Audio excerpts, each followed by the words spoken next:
Nobody expects their marriage to collapse on an ordinary Tuesday afternoon, until it does. That was the thought running through Emily Turner's mind on the day her perfectly controlled world began to crack. At 31, Emily had built a life many people admired from afar. A stable career in marketing, a solid financial foundation, a spacious home purchased entirely with her own earnings, and a seemingly steady 4-year marriage with Liam Turner, the man who once convinced her that love could be safe. From the outside, everything looked calm and enviable. But from the inside, small fractures had started forming, thin but unmistakably sharp. Liam, her husband, worked in finance at his family's company. He was meticulous, polite, and composed. Yet beneath that polished exterior was a man molded by years of emotional dependence on his mother, Helen Turner, a woman whose sharp tongue and colder judgment had ruled the Turner family for decades. Helen had never approved of Emily. To her, Emily's middle-class upbringing made her unworthy of the Turner name, and she never bothered hiding that opinion.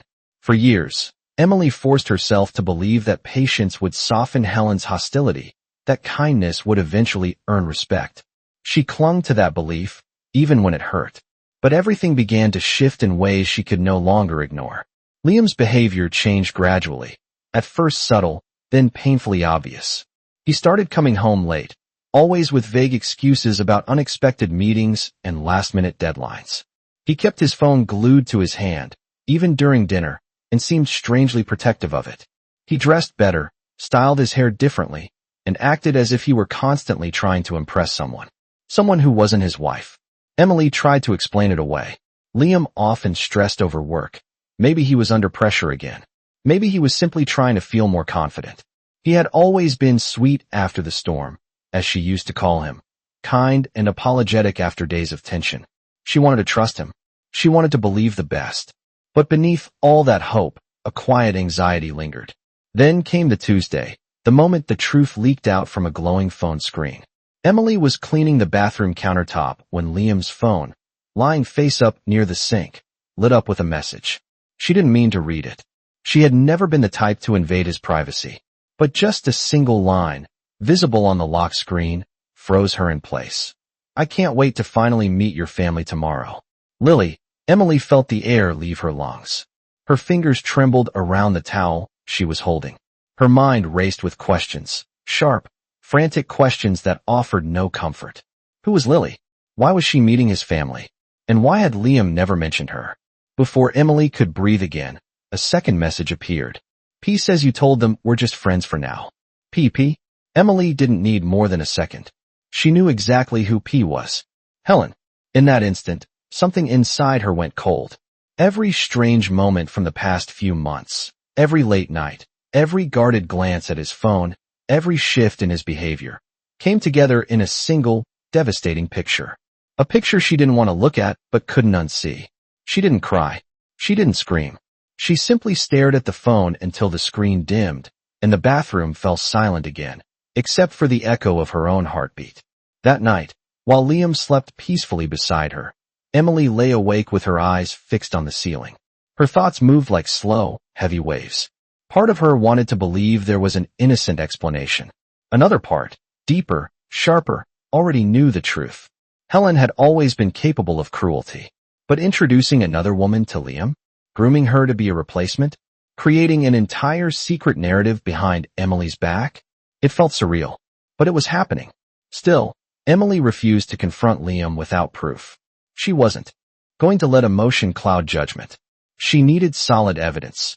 Evidence that couldn't be denied, spun, or manipulated. The next morning, calm and steady, she made a decision.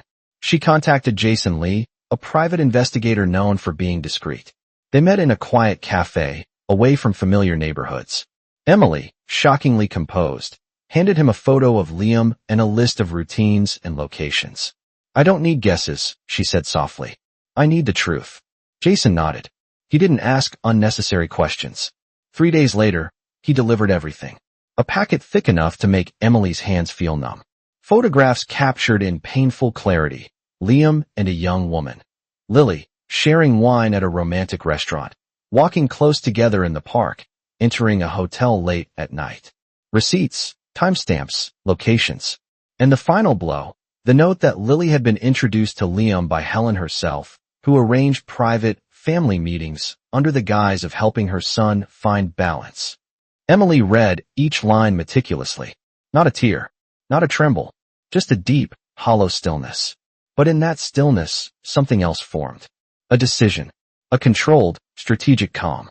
She retrieved her prenuptial agreement from the safe. It clearly stated that all property acquired before marriage remained separate. The house was hers, fully. She reviewed bank statements, documenting every transaction Liam used to fund his outings with Lily. She opened a new account, separated her business revenue, and secured every asset he could possibly touch. Then she met with her attorney, Sophia Diaz, and began preparing quietly, methodically. A few days later, Helen sent her a message. Christmas dinner will be special this year.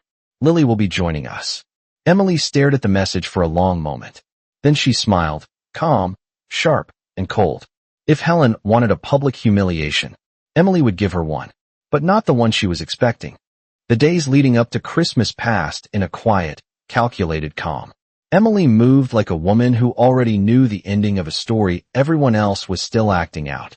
She prepared her documents, her evidence, her composure. And when Christmas Eve finally arrived, she stepped into her car with a steady breath. This time, she wasn't walking into their home as a wife. She was walking in as the storm. The Turner estate glowed with warm golden lights, the kind meant to signal wealth, tradition, and family unity. But as Emily walked through the front doors, she felt none of it. She felt eyes. So many eyes.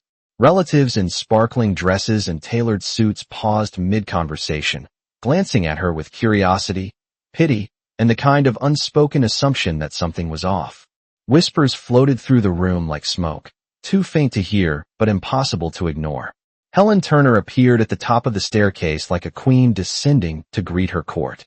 "Emily, dear," she said with a sugary smile that fooled no one. "So glad you could make it." The sweetness in her voice was thin, stretched over layers of disdain. But Emily only nodded politely. Then Helen stepped aside just enough to reveal the girl standing behind her. Lily. Young. Pretty. Nervous. Dressed in soft winter shades that made her look almost angelic. An angel being fed directly to a lion's den. Helen placed a hand on the girl's shoulder.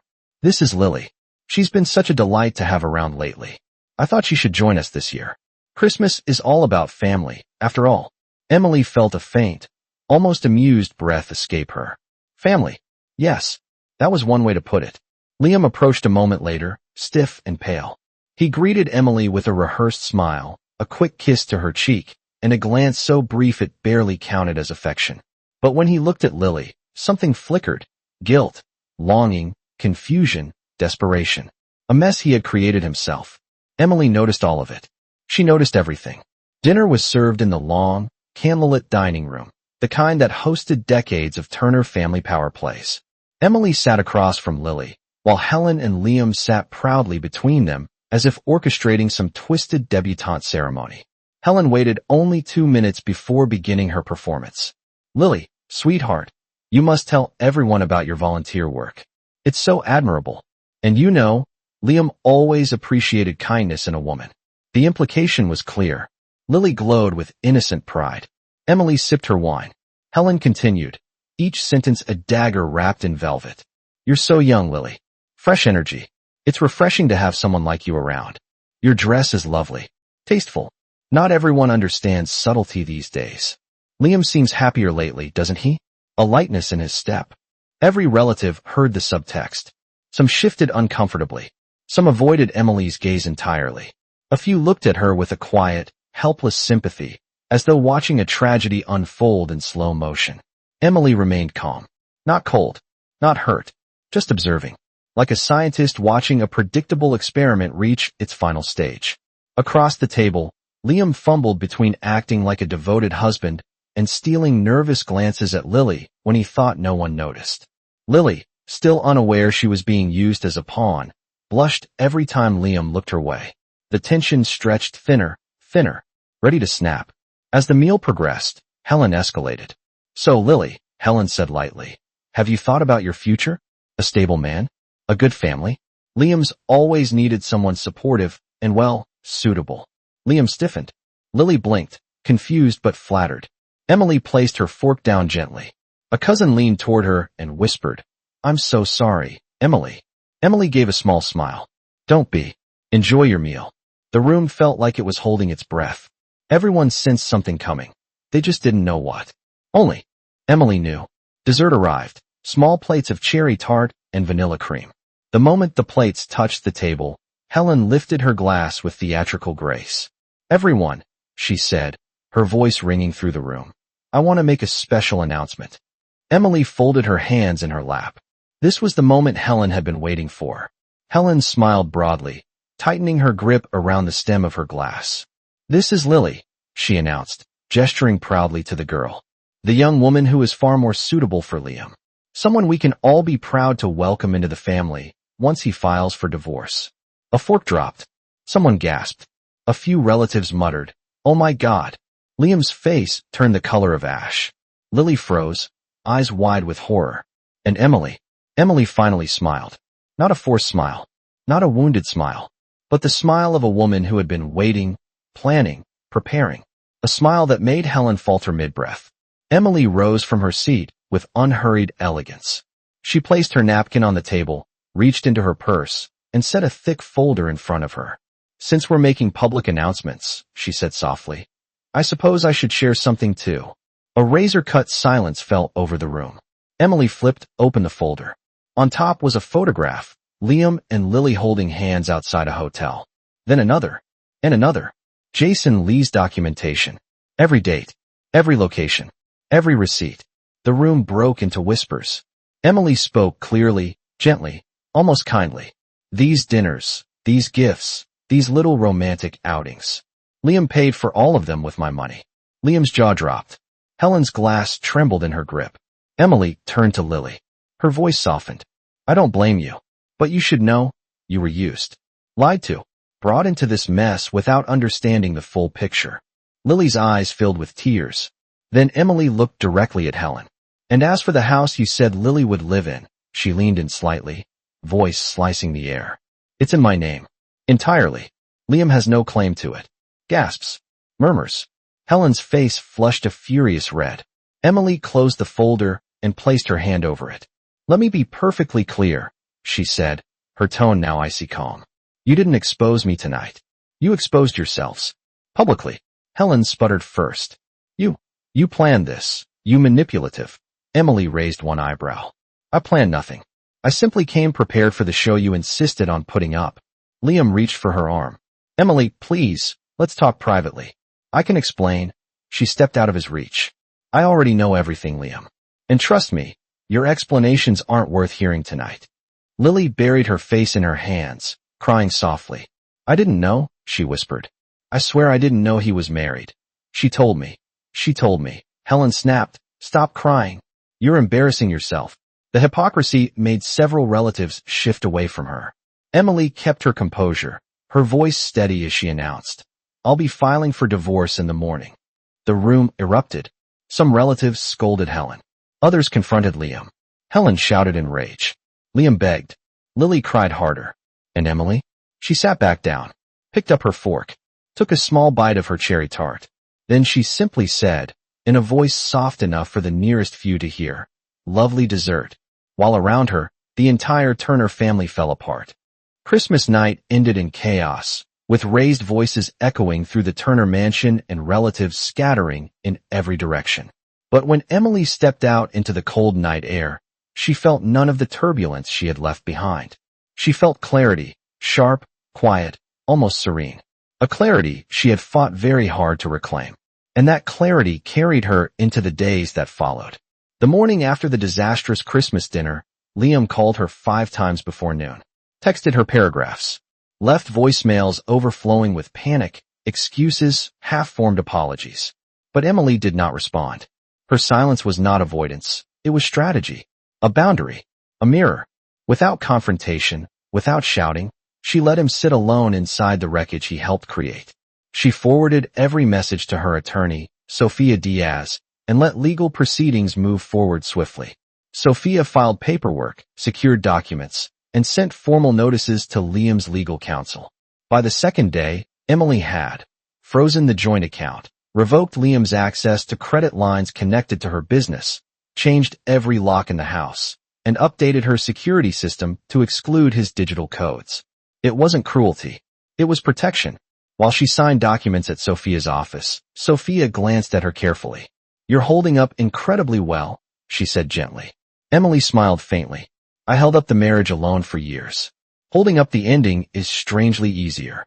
Her voice wasn't bitter, only honest. Meanwhile, Liam's world was unraveling faster than he could comprehend. The Turner family, especially George, his father, was furious. Emily's evidence had circulated through the relatives like wildfire. The photographs, the spending records, Helen's orchestration, Liam's compliance. No one wanted to defend him. He attempted to show up at Emily's office on the third day after Christmas, only to be stopped by building security who had been instructed not to let him in.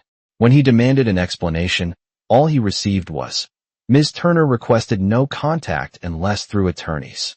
It stung him more deeply than any insult Emily could have spoken aloud. At the same time, rumors began to spread within his workplace. A senior partner discreetly pulled him aside.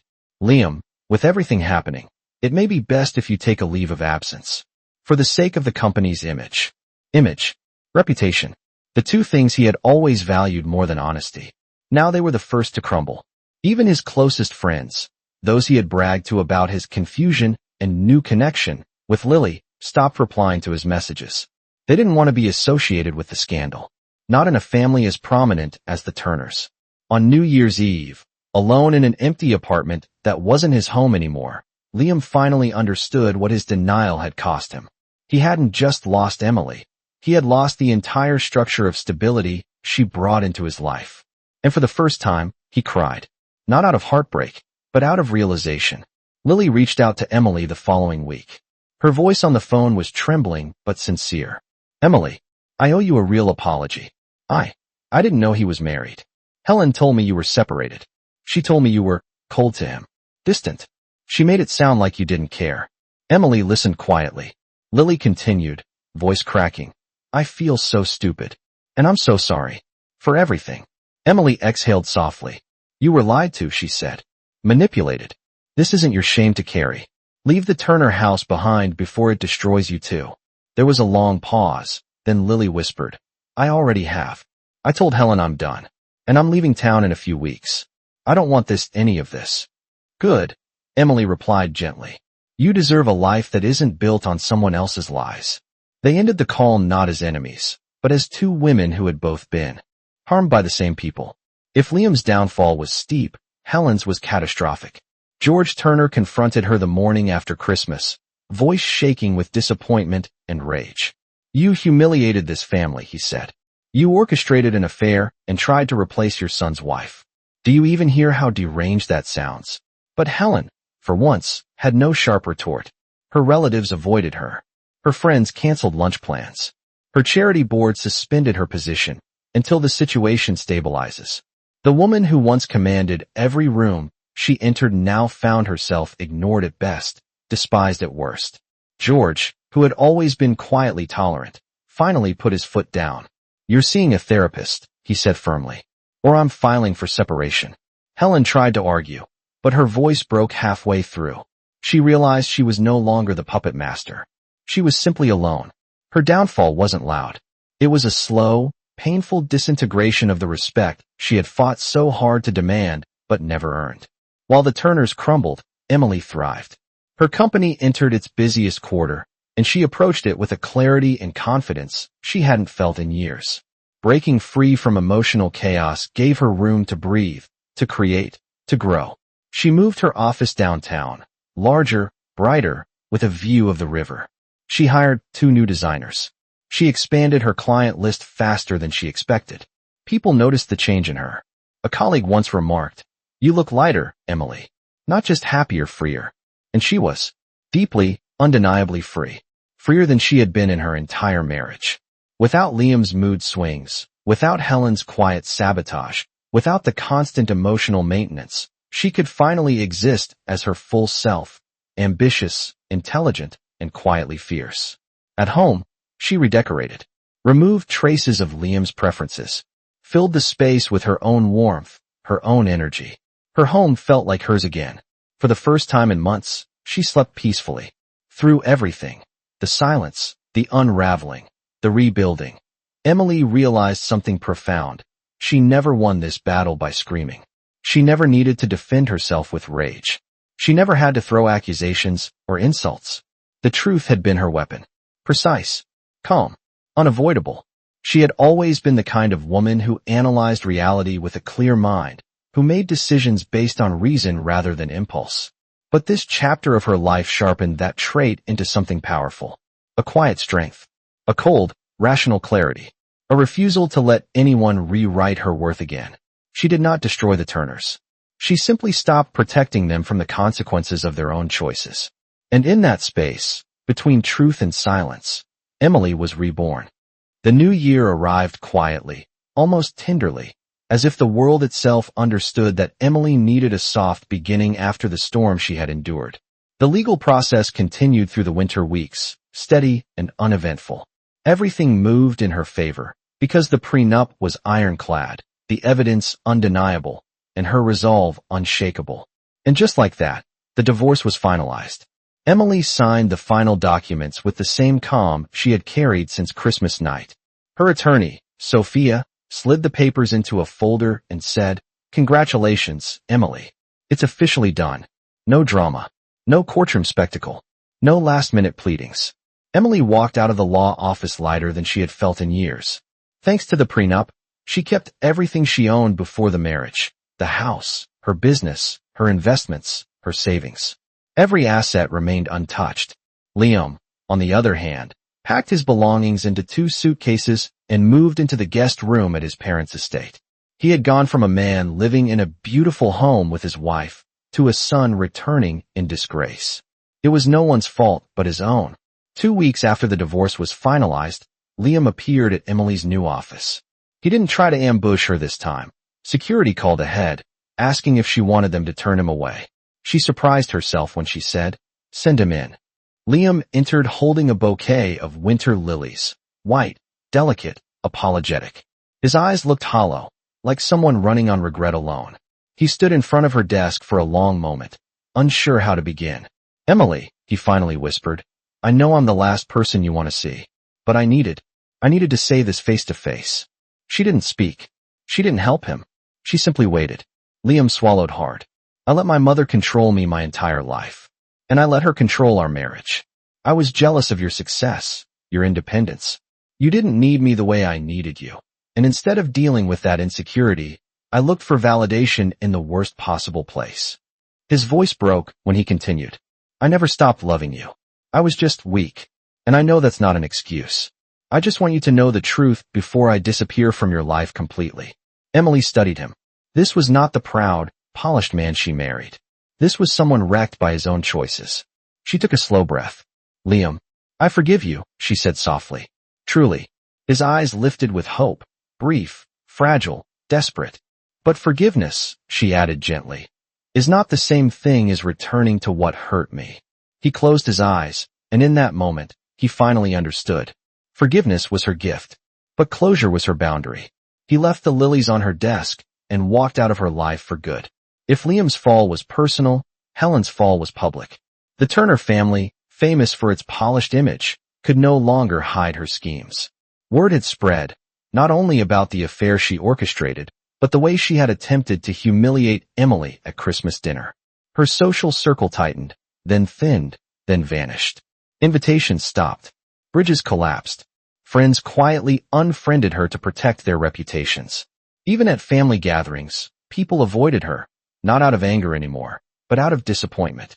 George, who had spent years turning a blind eye to her manipulative behavior, finally lost patience. "You need help, Helen," he told her. "Real help. Therapy isn't a punishment. It's the only way forward." With no leverage left to resist, she agreed. For the first time in her life, Helen Turner was not the woman in control. She was simply someone facing the consequences she had built with her own hands. Spring arrived slowly, brushing the city with soft sunlight and early blossoms. Emily had grown into her new life beautifully. The office she moved into was thriving, her team expanding quicker than she could have predicted. Success followed her not because of revenge, but because peace allowed her to focus on the things she loved again. And then there was Daniel. They met when Jason, her private investigator, introduced his older brother during a dinner with mutual friends. Daniel was nothing like Liam. He was steady, confident without being arrogant, gentle without being weak. He listened when Emily spoke, not to respond, but to understand. On their third date, while walking along the riverside at dusk, he asked, "Is it strange that I want to know everything about you, but not the parts that hurt you, just the parts that shaped you?" Emily smiled softly. "That might be the most respectful thing anyone has ever said to me." Daniel laughed. "I try." Being with him felt easy, uncomplicated, honest. A quiet kind of love. A love that didn't demand her strength, but admired it. Emily never replaced Liam. She simply discovered what real partnership was supposed to feel like. Months later, sitting on her porch swing as the sun set behind the trees, Emily reflected on everything she had endured, and survived, and reclaimed. She realized something profound. No one has the right to publicly humiliate you without facing the consequences for it. Respect was not optional. Boundaries were not negotiable. Self-worth was not something to debate. She whispered the final thought to herself, a soft mic drop carried by the evening wind. Some battles don't require shouting. You just let the truth drown them on its own. And with that, Emily Turner closed the chapter, not with anger, not with sorrow, but with a quiet, powerful sense of victory.